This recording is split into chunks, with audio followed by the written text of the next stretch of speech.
Hey everybody, welcome back to the channel. I'm Tinesha Davis. This is Fun and Budget, where we attempt to talk about all things money related. In this video, we are going to talk about my first paycheck budget for the month of April.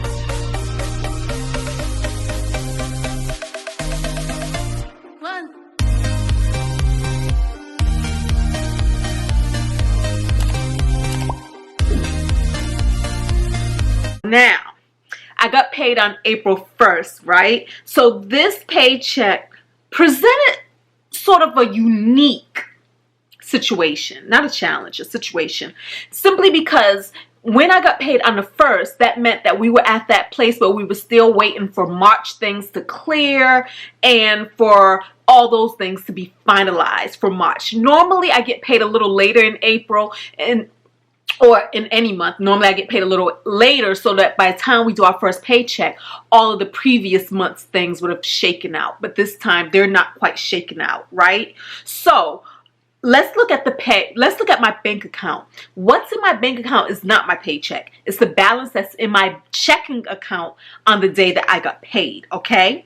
So on the day that I got paid, I had $9,620 in my checking account, okay? And then we also see that a few things cleared, a few credit card payments had cleared already.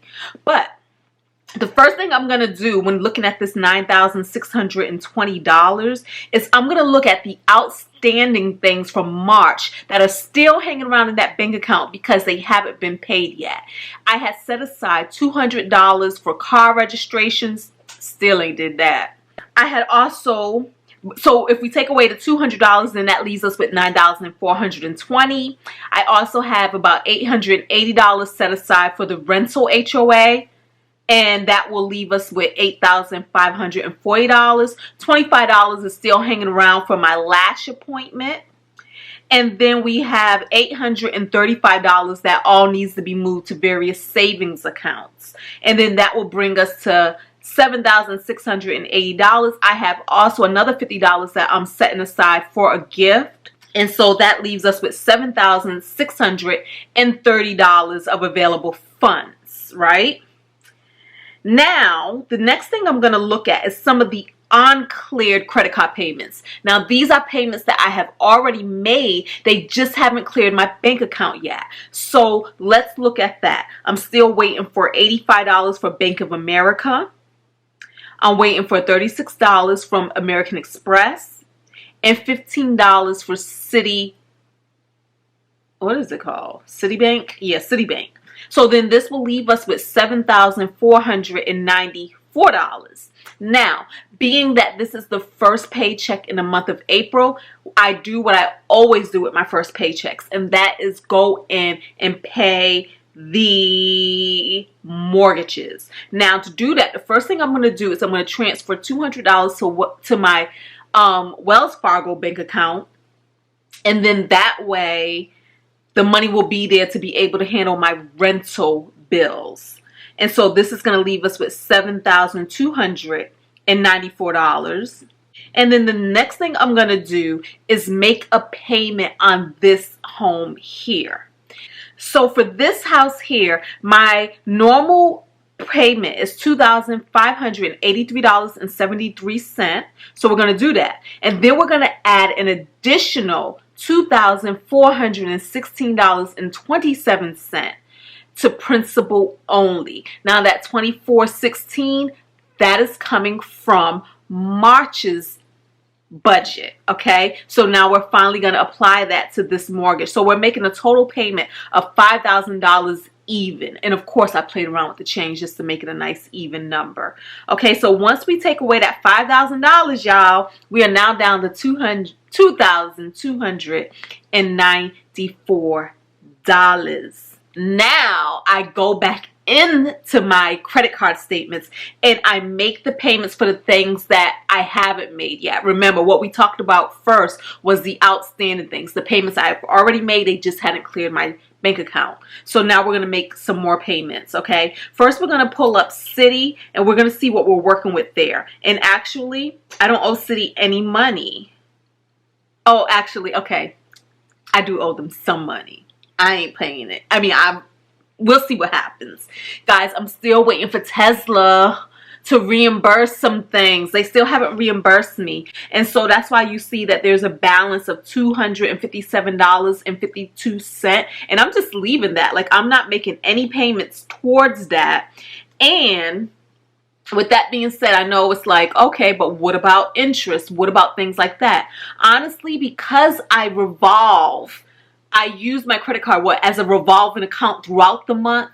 Usually get about 30 days after making a purchase to actually pay on it. So I'm always in some sort of a transaction between things I just purchased and then payments I'm paying. So if we take a look at this statement, for instance, you will see that while I have a balance right here as of this statement on April 2nd of $284.41, you can look over here and you can see that I have paid nothing in interest, I paid nothing in fees, and of course, you know, no cash advances, so on and so forth. You will see that I had a previous balance of $467.52, and that included the stuff that Tesla's supposed to reimburse. And yet I've made payments of over $1,000, right? So yeah, so like I said, it all kind of works out and all kind of shakes out. We look at points. I have 109,000, almost like 110,000. Wait, yeah, almost 110,000 points, and that is the equivalent of $1,100, $1,100, just by using my card as I would use paying bills that I would have to pay anyway. Now, I do use my points for travel, but I can use these points for other things. I can apply it to my card payment.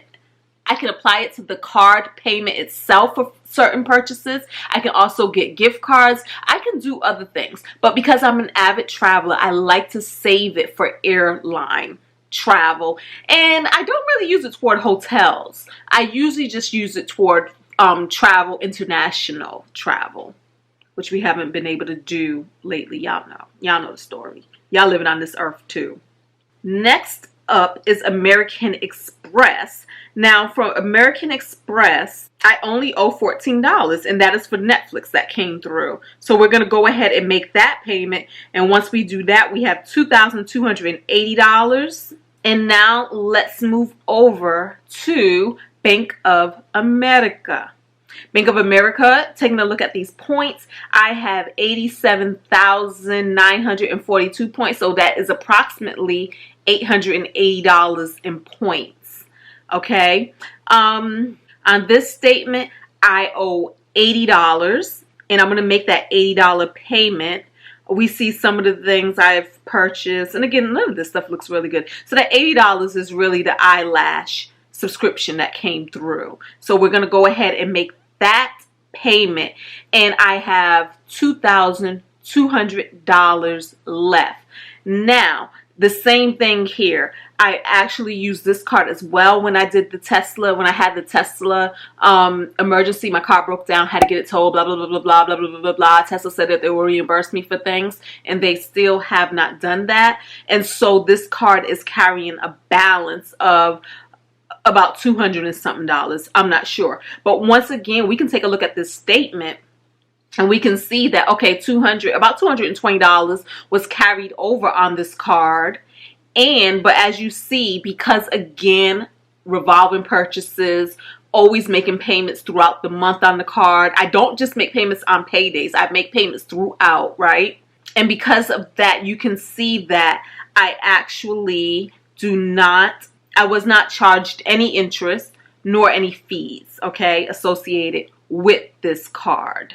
And so that's where we stand. We stand with $2,200 remaining in my checking account. Now, when I do all of this, I resolve everything against every dollar. I make sure that everything is accounted for, and then I make sure that I zero out what I did pay for, because I don't zero things out when I pay for them with the credit card. I actually zero them out once I pay off the credit card, okay? And so that $2,200 is just gonna sit there. It's gonna sit there until I pay for more things that I have already earmarked throughout the month, such as utilities and things like that. And it's just going to sit there for all of the fast food I've been going to and enjoying. But I know, because I'm using every dollar, I know where I stand at any given point in time, so that when I see $2,200 in my bank account, I know that it's not a true $2,200 that I have to just go and spend. Every single one of my dollars has an assignment, and we stick to that plan. For the most part, we stick to that plan. Only time we fluctuate is if something pops up that I hadn't been planning on and I don't have the extra money to pay for it. Then I will stop moving funds around. But we see more of that towards the end of the month. The beginning of the month, we're on track. Why wouldn't we be? Why wouldn't we be? Until then, guys, thank you all so much for watching. Don't forget to thumbs up. It just really helps me feel like y'all like me. And subscribe if you're not already a member of the Fun and Budget family. And talk to me in the comments below, and I will meet you there. Until the next video, y'all. Peace.